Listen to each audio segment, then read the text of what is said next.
Over all the years I've been making content on these awesome classic bikes, I have received a ton of questions, and I always try my best to respond in real time, directly to the individual. However, that's not always the case. I can't always get to everything. So about 2 weeks ago, I reached out to all of you guys to ask me anything, literally anything, and I will do my best to answer it all in this video. So welcome back to Pete's Classic Cycle. Pete here, and today I'll be answering all of your questions and possibly even the meaning of life. Probably not, but you never know. So kick up your feet and enjoy. So before we kick it off, I just gotta say I am not an expert. I have never once claimed to be. So if anybody has a better answer than what I'm providing, please leave it in the comments below so that way the whole community can kind of learn and grow together. I've kind of organized these questions into 3 separate categories. To start, I've got kind of motorcycle in general, followed by technical questions, and very end, some personal questions. So starting off the opinion category, we've got a fellow Canadian here, and his question was, why do all Kawasaki triple parts end up in Atlantic Canadian collections? That would be the East Coast, so Nova Scotia, New Brunswick, Newfoundland, and Prince Edward Island. Another Canadian actually responded to him, looks like another East Coaster. It said, as an Atlantic Canadian myself, I can only guess we were reckless and crazy in the 70s and knew they would be valuable in future currency. Well, not exactly. Although the East Coasters do have a reputation of being a little bit crazy, I actually think that answer comes down to geography. The East Coast, in my opinion, is a little bit separated from the rest of Canada. The only way to drive through it is to go up into Quebec and around, or through the States, through like Maine and Vermont and up that way. So it is a little bit isolated, and that could be a reason why a lot of the bikes that were purchased out there kind of stayed out there. So the next question is, if someone was wanting to start riding an old two-stroke, would you have any recommendations on which year and what brand to look for? That is an awesome question.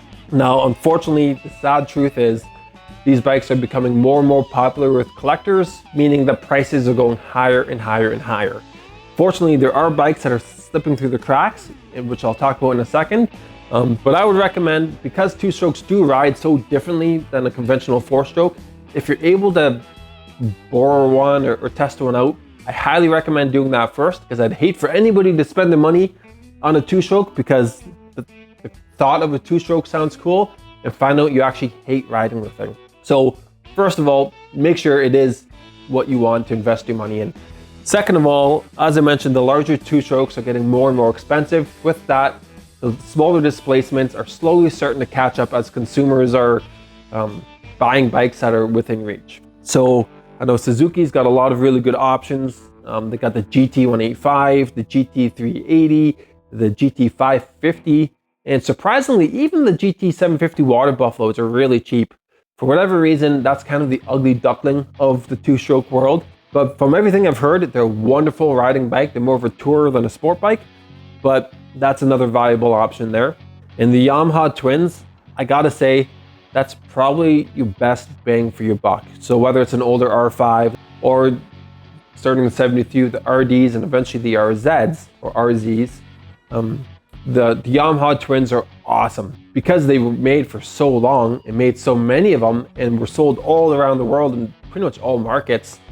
Parts are readily available and there's tons and tons of them, which means the chances of coming across a good deal are a lot better than if you're talking about a Kawasaki H1 or again a Gamma or something like that. Speaking of Suzuki two-strokes, next question is, what is a Suzuki 350 from 1972 worth? Good question. I'll be honest, I really don't know. That's a bike I've never dabbled in or never played with. So even getting back to my previous question, this is the Suzuki Titan 500, the T500. Awesome bike, 500 twin, air-cooled, and again, cheap. They haven't really caught on yet with collectors. You can find a really good one for pretty cheap. I had a nice one, and I think I sold it for around $1,900. Good clean examples are, from memory, are running around $25,000 to $4,000. So I can only imagine that the Suzuki 350 that this gentleman's talking about, again, I don't know the bike, but I would compare it to the T500 Titan. So I would say a couple grand, maybe. I don't know. So leave your answer in the comments. The next question is, should you be upset that your mates make you ride at the back of the pack as they don't appreciate the atmospheric two-stroke fumes? Well, no, you shouldn't be upset. You should just find some new mates. That's pretty much what it comes down to. No, I totally understand if guys are going for a leisurely ride and don't want to be stuck behind a two-stroke and whatever. I get it. I guess the question is, are they holding you up? Are they going at a pace that you're happy with? Well, if not, then I'm sorry, maybe it's your turn to lead the pack for a little bit. But, whatever. Worst case scenario, find a two-stroke club. They're bound to ride fast and they'll all appreciate your atmospheric two-stroke fumes. Moving on, do you have a 2009 ZX-10 motor laying around? No, I don't. Sorry, I've only got one modern bike in here. It's the Z900 RS 50th edition. Sorry, buddy. Wish I could help. Next question from Alan is, what is the fastest time a stock H2 can do the quarter mile in? That's also a great question. I hear a lot of like wives' tales about these bikes being the fastest thing, even in the 80s, keeping up with Gixxers and so on and so forth. I don't know how much of that is true, but the proof is right here. Signed poster from Tony Nicosia himself from his October 1971 world record. This was a prototype early production H2. If you know the H2s, the early bikes had different exhaust cutouts and porting, making a little bit more power than the later models. And I did hear that Kawasaki did do a little bit of trickery in these early press bikes to boost up the times a little bit more. So here's the world record slip. Tony Nicosia, 1971, ran a 12:23 at 113 miles an hour. That's the fastest time I've come across of a bone stock H2. Again, this thing is fresh. This is a prototype bike. Kawasaki did the little trickery to it, allegedly, and it ran a 12:23. I also recently just read a motorcycle article from 1972 comparing the S2, the 500, and the H2, and they took it to a drag strip, and they were running high 12s to mid 13s, and that was with 3 different riders. So yeah, I mean, you're looking around high 12s to mid 13s, low 12s if you're a world-class rider that weighs next to nothing. Okay, next question. Are Bill WIRGES pipes still available? Unfortunately, Bill has passed away, so his pipes, you can't buy them new. I don't think he's even made them for quite a long time. So if you're looking for WIRGES pipes, you're gonna have to find something used online, whether eBay or Craigslist or etc. If you are looking for exhaust pipes for your triples, there are a lot of really good options out there. Higgs Speed out of England does amazing stuff. There's also Hellfire Chambers out of the US. And then there's also K2 Tech out of Japan and a bunch of other specialty brands. WTF out of Canada is awesome. They build you custom pipe kits based on your motor and setup. So they probably build the best performance pipes of all. But no, Bill WIRGES pipes, unfortunately, are no longer available. Alrighty, now moving on to the technical questions. Again, I'm not an expert, so if anybody has a better answer, please leave it in the comments below because I would hate to give false information. Starting it off, Bob here says, will an engine with an oil pump last longer than someone using premix in a Kawasaki triple? At the end of the day, if the premix that you're running is the correct ratio and you don't forget to put premix in, there's no reason that I can think of why the triples won't last as long as running the factory oil pump. In fact, I would argue if you're very diligent with mixing fuel, it might even last longer because I've actually had an oil pump fail on me, which caused a seizure. I know some guys talk about removing slingers and so on, but I've also seen some top triple experts say that stuff is all rubbish, run it on premix, no big deal. So again, it just comes down to how diligent you are with running premix and being responsible with that. Moving on now, what is the lifespan of an H2 engine before a rebuild? There are so many variables affecting that. That's such a nuanced question. You know, I've seen bikes still running today with original top ends, allegedly. Of course, you've got to worry about crank seals and things like that drying out. So again, it really all comes down to how often the bike's been ridden, the maintenance, the lubricants, the type of riding you've been doing, the atmosphere, are your carbs dialed in? There's so many factors. These things, they're not like high-strung motocross bikes or race bikes where they only have such a small limited lifespan. They're pretty robust motors. So I really can't give you an answer because it's such a nuanced question. The only thing I can recommend is do your maintenance, do compression tests. If you're rebuilding an old motor, take the time, spend the money, get the crank redone, replace the seals, make sure everything's up to snuff. That's pretty much the best answer. There's no specific lifespan. Again, I've seen them last 30 miles. I've seen them last 30 years. So it really comes down to everything I've mentioned. So the next question is, I am looking to rebuild/restore a 1973 S2 motor. Would you recommend anyone from the States? I'm in Mississippi. Well, unfortunately, I don't know anybody in the Mississippi area. There are a lot of guys still doing this. I know Charlie Smith from Charlie Cranks. He's kind of the go-to guy for rebuilding crankshafts. Paul Gast at Fast by Gast, he's still rebuilding motors. Rob Mazzoli from Syracuse, New York, he's really, really good. But unfortunately, no, I don't know anybody in the Mississippi area.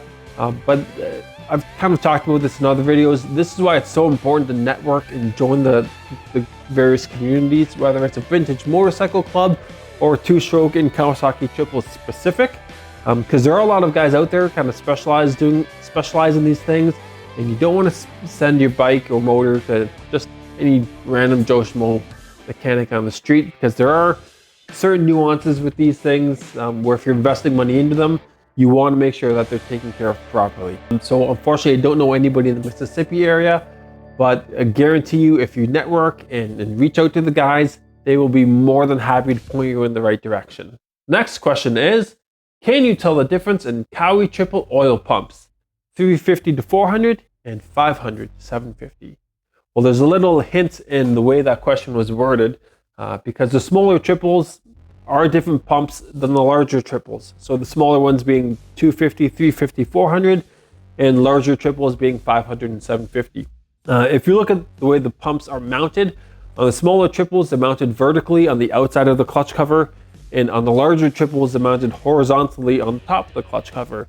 Because of that, the cam pulley or the cable pulley mounts differently, and I believe rotates in the opposite direction if I'm not mistaken. That's your first indicator separating the small pumps from the larger pumps. Also, on every single pulley, they should be stamped with what model they were intended for. So whether it's S1, S2, S3, H1, or H2. Now, if all your pulleys magically fell off and you're stuck with a pile of pumps, well, you can still separate the smaller pumps from the larger pumps based on the shaft rotation. And I don't know if the smaller triple pumps have different flow rates between the three different models. I can't confirm that, but I know with the H1 and the H2, if worse came to worse and you had to bench test them, if you bench test them to the manufacturer spec, the H1 is around 1 cubic centimeter less oil that it outputs at a certain RPM over a certain time. So worst case scenario, you can bench test it. And the next question is, what is the difference between 72 and 73 H2 swing arms? Well, if you're familiar with H2s, you know that they came with two different swing arms. The shorter one on the 72 and 73s, and the larger or longer one on the 74 and 75s. The difference on the 72 and 73, I believe, is in the nipples. Yes, that's right, the nipples.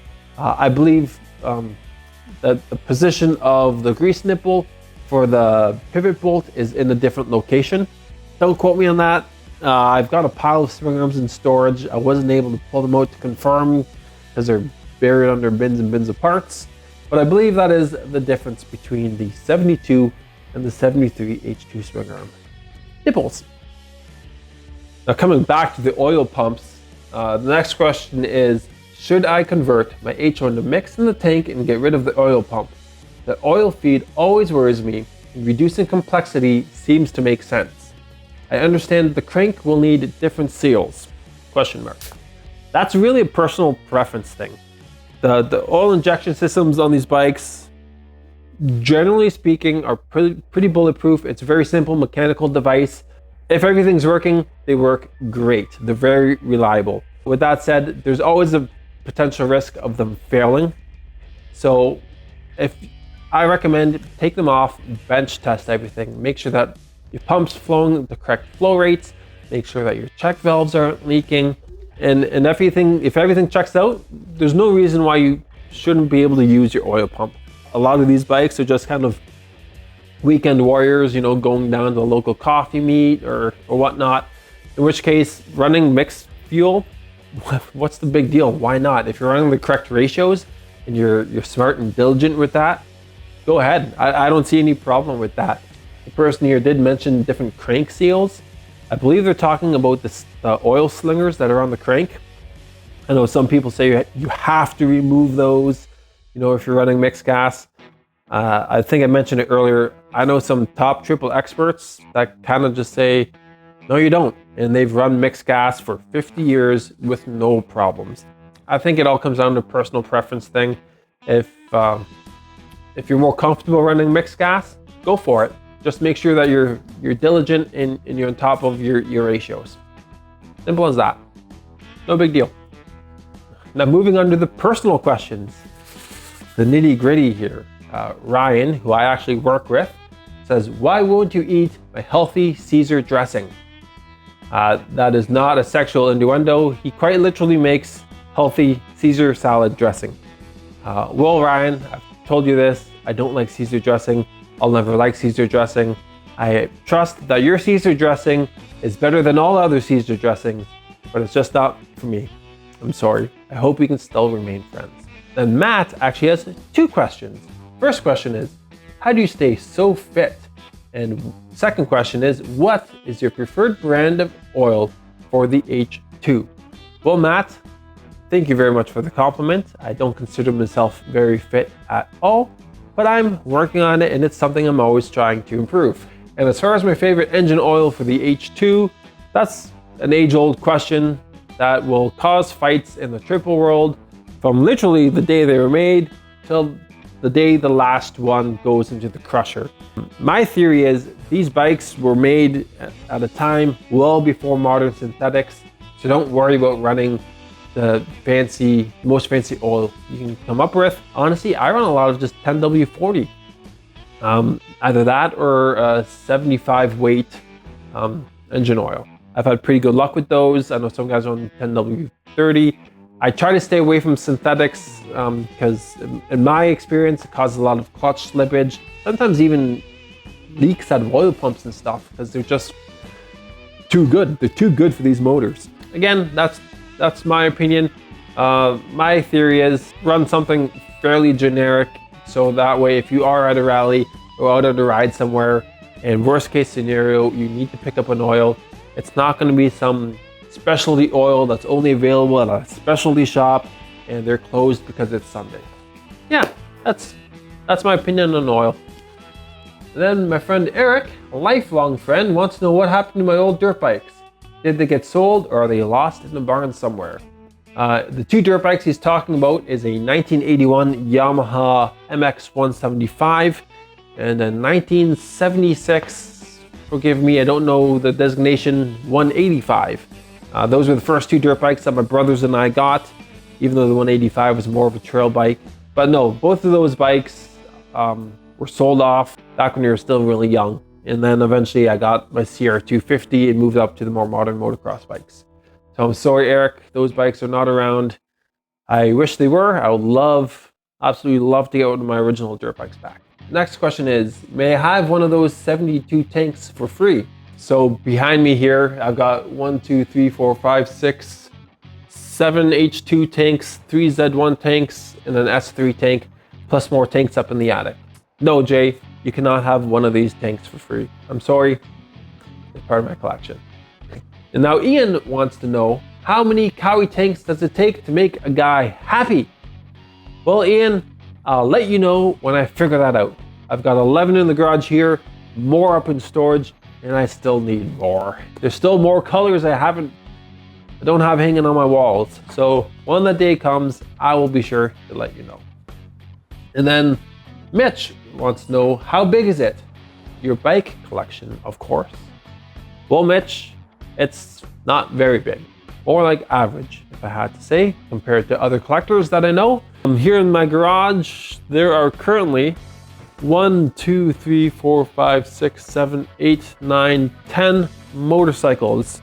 Of those 10 motorcycles, 1, 2, 3, 4, 5, 6 of them are mine. So I've got 6 bikes that are my personals, and then a pile of parts H2s and project H2s off in storage somewhere. If you want me to go through them all, I will, but I've got videos about them, so I'll save everybody the heartache and just go watch my most recent garage tour video. Alrighty, now what bike or bikes will you be riding this season, and what will the next bike be? Well, despite the fact that I've got 10 bikes in my garage, 6 of them are mine, only one of them is currently insured and plated, and that is my 1972 H2. That bike is my baby. I spent years building it, and I want to enjoy it. I didn't build it to park it, I built it to ride. So that is the bike I plan to ride this year. That's the bike that's plated. It's on the road, ready to go. Full disclosure, I do sometimes swap license plates just to stretch the legs of the other bikes and ride them around town a little bit. Don't tell anybody, but no, it's my H2. Now, for what will my next bike be?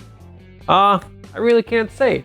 I'm kind of at a point where I don't want to say I'm maxed out of capacity, but I've filled up my garage. I've got enough bikes that check enough boxes for me, and I'm also at a point in my life where I've got other priorities with my family and my career.